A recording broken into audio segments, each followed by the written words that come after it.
I love making videos for me and for you. Whether it's games that shebang or some more rap reviews. Pick and choose, get some. What are you doing? I'm just looking at some of my competitors. Wow, this is Jakey Snakey, I think. Is that how you say it? I don't think Cool Keith is shitting his pants just yet. I do. Once in a while I have a look at the old trending tab for some inspiration. What is there? 3 games. There's Roblox, we've got Fortnite, and of course the trusted Minecraft. A few anomalies in here. There's actually a really cool video from...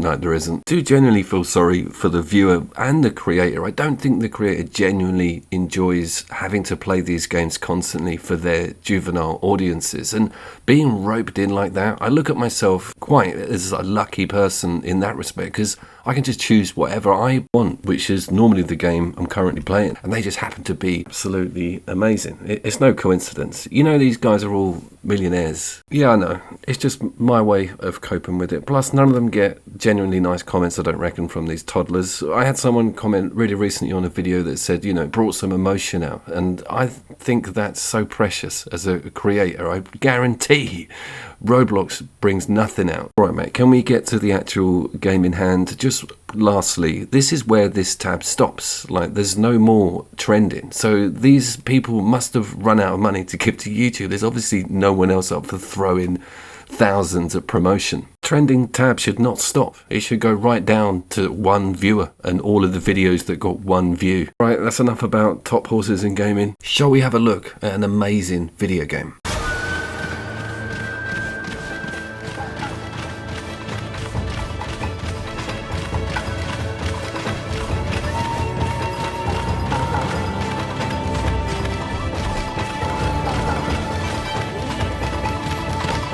I'm not going to start this video with a story about me in 1960 walking around and seeing a black and white picture of Ōkami on the side of some wall somewhere. I did get generally involved in the PlayStation 2 version of this game. I actually finished it on the PlayStation 2. Looking at the 2017 Remaster HD, okay, not a remake, and this was played on my PlayStation 4. Then I got to look at it on the Pro, which came with some boost. It came with 2K and a locked 30 frames per second. What do we get on the 5? Guess. Absolutely FA, it doesn't sit on the SSD, we never had a big update, and it still runs at those pro specs. Some strange reason the game starts with mirrored controls, like aviation, down is up, right is left. It will drive you insane. You need to go to the options immediately, and there are 2 sets of in-game options and inventory options, so just make sure you're looking in the right place. This video is definitely going on that trending tab with white knuckle, hot off the press tips like that. Back to the visuals, and I will try and upload this at 2K. That 30 frames per second and the 2K resolution doesn't really impact this game's look at all. It's one of the most famous, for me, cel-shaded sort of back catalogued games, and this is a very interesting title because the studio it was born within has now defunct and fragmented and turned into Platinum Games to a certain extent. It's Clover Studios. They had a bunch of really strong hits, stuff like Beautiful Joe, and they launched various versions of this over on the DS as well, I can remember. I do own this game on Switch also. It's perfect for a travelling RPG. Let's talk about that quickly because that's important whilst we've still got the pans running. This game was, I feel, invented to directly compete with Wind Waker. That was over on the Nintendo Wii U, and that was a hell of a thing because it worked with the touchscreen pad, and this also wanted to sport that sort of freehand idea, which we'll look at in a bit more detail. But my point being, I think Sony said make something, Clover, that competes directly with the new Zelda game. It doesn't sport a boat, but it does sport a day and night system and as much open world aspects as it can get away with. The game also has a brilliant run animation with the wolf goddess character that you play as, and you can see this replicated in a lot of Bayonetta games when you turn into the Panther. There are so many signature aspects to this game that appear in later Platinum titles. It's kind of where it all started for me. No, I wasn't a huge fan of God Hand or Mad World.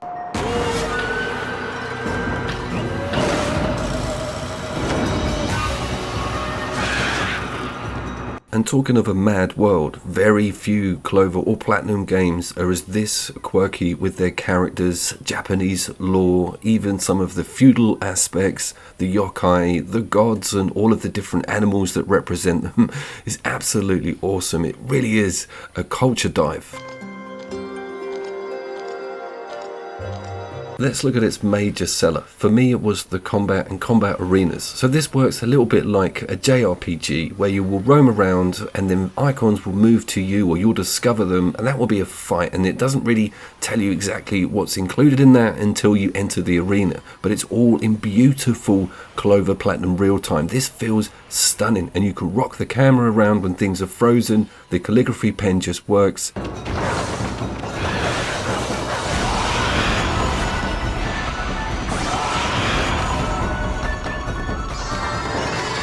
Finishing this game in 2006 was a bit of a nightmare because the internet wasn't really focused on video walkthroughs. I remember one of the first games I ever looked at on IGN for some tips. It is not very intuitive.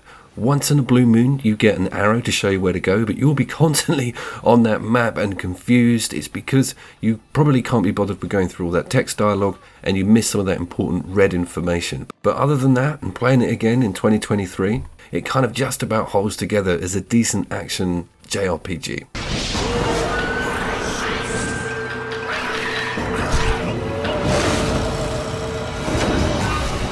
If you've played Metal Gear Revengeance, then you've probably played a little bit of this also. That slowdown mechanic, that rotation and those slash lines is just an identical lift from this. But Ōkami doesn't stop there. It employs bombs, all kinds of plants that you can get coming out of the ground, and you can ink the enemies so that they're temporarily blinded, giving you a massive opening for huge attacks. And there's dodge, and there's even an amazing counter.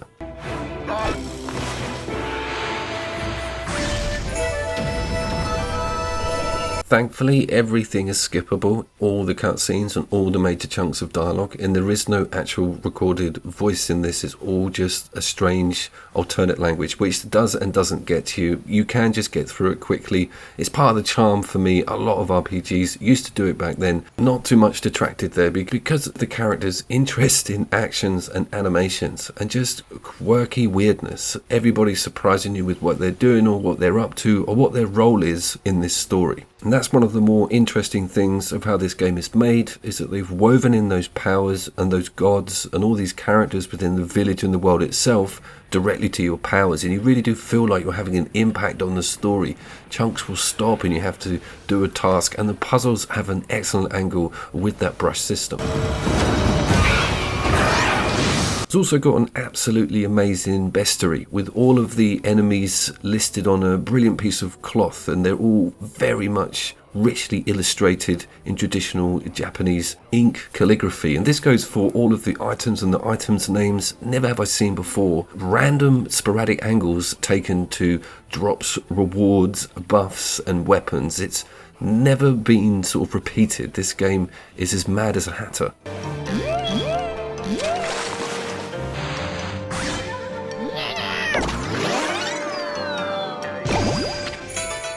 As the wolf god and sort of all-seeing mother of nature, your job is to sort of restore greenery and foliage back into the landscape, and the animations and the pink blossoms and the brilliant music, the way it rises up, it does genuinely make you feel like you're having an impact on this world. And I've seen this repeated so much. I just managed the Absu review, and again, that rejuvenation idea is kind of everywhere in a lot of RPGs at the moment.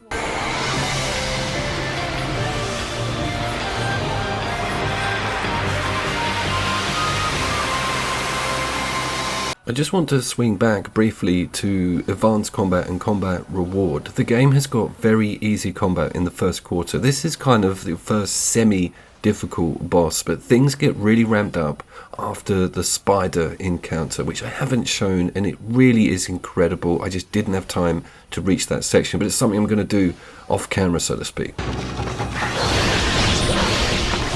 You heard me talking about the different powers having an impact on the story and puzzles, and this bleeds into the combat. The bomb really changes things up, and the game starts putting some real problems in your way. Stuff that's immune, stuff that's in the ground, things that have to open up in order for you to penetrate a vulnerable section, and this all integrates the special calligraphy power. Plus I've got those beads going. Jesus, they're badass.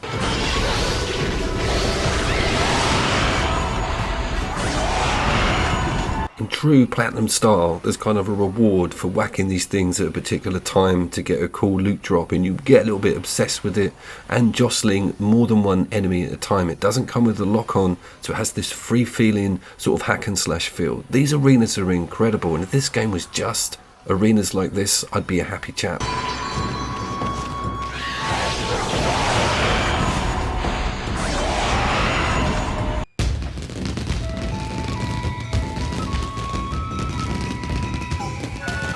Why have Sony not pushed out any other Clover backward catalogued games? I don't know. This came out in 2017, so it's not like Platinum have put the locks on IPs. The situation is baffling to me, and I'd really love some comments on that. If we can push this video to get on the trending tab, they might remake Beautiful Joe 2, which is a local co-op side-scrolling platformer, remember.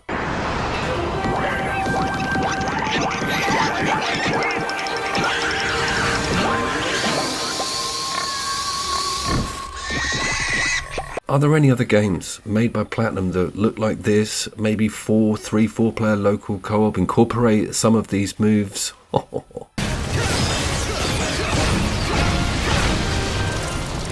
The wonderful 101. I would take this over Diablo 4 any day of the week. Full-blown 4-player co-op with local co-op tailored missions, timed missions, a full campaign. This runs at a full-blown peg 60 frames per second. I'm pretty convinced it's over 1080. It's one of the better looking backwards compatible games on my PlayStation 5. I love it.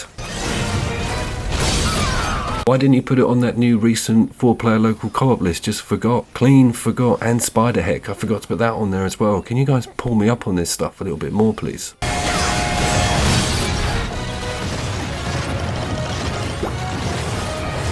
I was, of course, Couch Coop. Please, please, please go and play Ōkami. And if you've already done that, go and play the wonderful 101. And if you've already done that, go and play Metal Gear Revengeance. And if you're sick to death of that, you've got Vanquish and Bayonetta. I will see you down there.